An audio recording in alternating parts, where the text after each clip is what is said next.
Sarcoidosis is a disease which can silently affect your lungs and destroy them. अगर आपको long term से खांसी, सांस की प्रॉब्लम या बुखार चल रहा है, आपको टीबी नहीं, सार्कोइडोसिस हो सकता है। नमस्कार, I am Dr. Aditya Jindal. I am a chest specialist practicing at Jindal Chest Clinic, Chandigarh, and today I'll be talking about sarcoidosis, which is a relatively uncommon disease but increasing in commonality in our country. Sarcoidosis एक auto immune बीमारी है। इसका मतलब ये होता है कि हमारी बॉडी हमारे अगेंस्ट ही एक्शन लेना शुरू कर देती है। It commonly effects the lungs and it also effects the lymph nodes, bones, skin and other areas of the body. ये कॉमनली मिडिल एज फीमेल्स और मेल्स में प्रेजेंट करती है। Initially up to 10 to 15 years ago it was not very commonly diagnosed, but अब इसका incidence increase हो रहा है या फिर इसको फ्रीक्वेंटली रिकॉग्नाइज करा जा रहा है।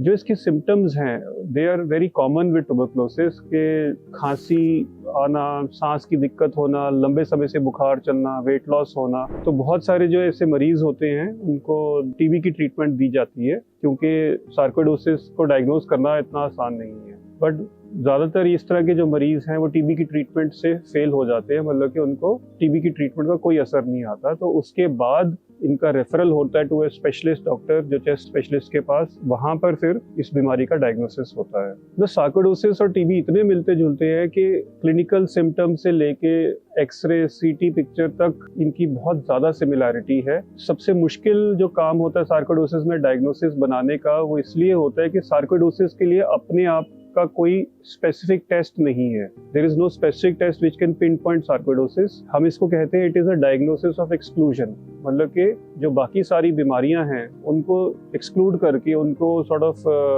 रूल आउट करके जो बचता है वो सार्कोइडोसिस है। जो कॉमन डिजीजेस जिसके साथ ये कंफ्यूज होता है वो है ट्यूबरकुलोसिस और कोई भी जैसी इस तरह की इन्फेक्शियस प्रॉब्लम है जो लंबे समय चलती है। इवन आर्थराइटिस कई किस्म के होते हैं जो सार्कोइडोसिस के साथ मिक्स किए जाते हैं, और कई ऐसी बीमारियां जिनमें लिम्फ नोड्स बढ़ जाते हैं या गिल्टियाँ शरीर में बढ़ जाती है, जैसे कि लिम्फोमाज हैं या कई तरह की मैलिग्नेंसीज हैं, उनके साथ भी सार्कोइडोसिस कंफ्यूज करी जाती है। बट समझने की बात यह है कि सार्कोइडोसिस इन सारी बीमारियों से डिफरेंट है। It is auto immune disease. इसका कोई ये फैलती नहीं है किसी एक पर्सन से दूसरे पर्सन। इसका ट्रीटमेंट रिस्पॉन्स बहुत ही अच्छा है as compared to the other diseases. Usually इसका डायग्नोसिस बनाने के लिए आमतौर पर हमें एक बायोप्सी चाहिए होती है। मोस्ट कॉमनली ये बायोप्सी जो लंग्स के सेंटर में लिम्फ नोड्स होते हैं या गिल्टियां होती हैं, वहां से बायोप्सी लेके या एफएनएसी लेके, जैसे कि नीडल से सैंपल लेके या उसका टुकड़ा लेके वहां से हमें डायग्नोसिस बनता है। And it is done by the way of bronchoscopy या लंग्स की जो एंडोस्कोपी है उसके बेसिस पे डायग्नोसिस बनता है। Treatment wise it is totally different from tuberculosis और other lung diseases. It is treated with steroids only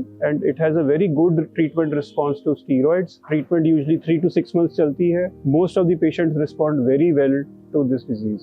It is very important to pick up sarcoidosis early and treat it properly. अगर तो ये time से पकड़ी जाए तो इसका treatment response और लॉन्ग टर्म प्रोग्नोसिस बहुत ही बढ़िया है। परंतु अगर ट्रीटमेंट डिले हो जाए या डायग्नोसिस ना बने या लेट बने, then it can lead to destruction of the lungs which is irreversible. कुछ भी आप सार्कोइडोसिस के बारे में और जानना चाहते हैं, कोई क्वेश्चंस हैं तो ज़रूर कॉन्टैक्ट करिए। नमस्कार, थैंक यू।